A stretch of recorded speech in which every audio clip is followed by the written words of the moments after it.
Bonjour chers élèves de première, aujourd'hui nous allons calculer la dérivée d'une fonction polynôme ajoutée à une fonction rationnelle. C'est-à-dire que nous avons une fonction qui est en réalité la somme d'une fonction polynôme et d'une fonction rationnelle. Mais écoutez, quand nous voulons faire la dérivée de la somme de fonctions, il suffit de dériver chaque fonction de la somme. Autrement dit, si nous voulons dériver u plus v, il faut dériver u ajouter à la dérivée de v. Alors, notre fonction f est dérivable sur r étoile parce qu'au dénominateur nous avons x carré. Il faut donc que x ne soit pas nul parce que si x égale à 0, évidemment, la fonction n'a pas de sens. Donc, la dérivée, on la calcule dans son domaine de dérivabilité, dans le domaine où elle est dérivable. Et ce domaine de dérivabilité, pour les fonctions polynômes et les fonctions rationnelles, cela correspond exactement au domaine de définition. Alors, donc, pour être sûr que la fonction est dérivable, nous devons le signaler. F est dérivable signifie que nous pouvons calculer la dérivée de f, c'est-à-dire qu'en tout point du domaine de définition de f, nous pouvons calculer le nombre dérivé. Donc f est dérivable sur r étoile comme étant la somme de deux fonctions dérivables, puisque la fonction polynôme elle est dérivable sur r et la fonction rationnelle est dérivable sur son domaine de définition. Et dans ce cas, nous pouvons donc appliquer la formule de la dérivation de la somme de deux fonctions. Donc f', c'est la dérivée de la partie polynôme ajoutée à la dérivée de la partie rationnelle. Pour dire dérivée, nous mettons un petit prime juste après l'expression de la fonction.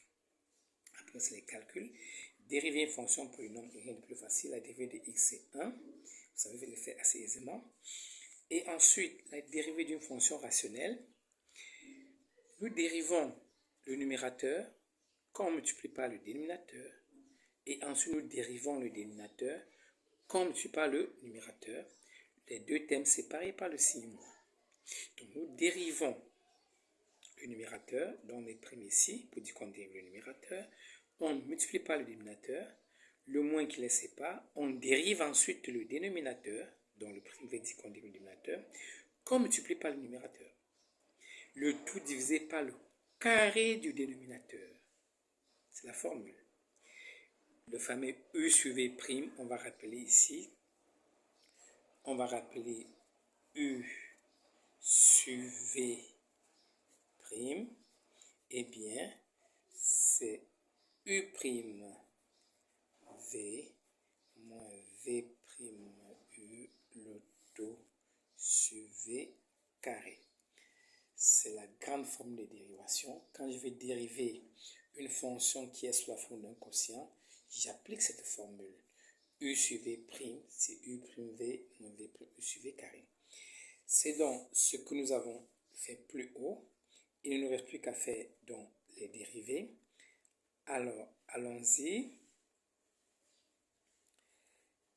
Eh bien, la dérivée de 12x, c'est 12, que multiplie x carré, donc 12x carré.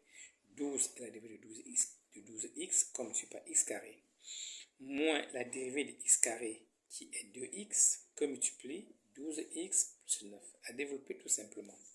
Eh bien, il ne nous reste plus qu'à développer et de réduire tout cela au même dénominateur, c'est assez aisé.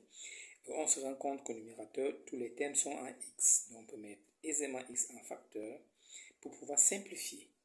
Et en mettant x en facteur, on voit bien que x au cube fois x, donc x puissance 4. Donc, en simplifiant par x, on a bien notre dérivée qui est finalement x au cube moins 12x moins 10 sur x au cube. Donc, voilà comment on calcule la dérivée de la somme de deux fonctions. Pour les dérivés, l'élève doit être assez apte sur quelques formules de dérivation qui lui permettront d'être assez rigoureux et assez rapide pour le calcul des dérivés. Vous devez connaître ces formules. On aura l'occasion d'y revenir. Merci pour votre attention.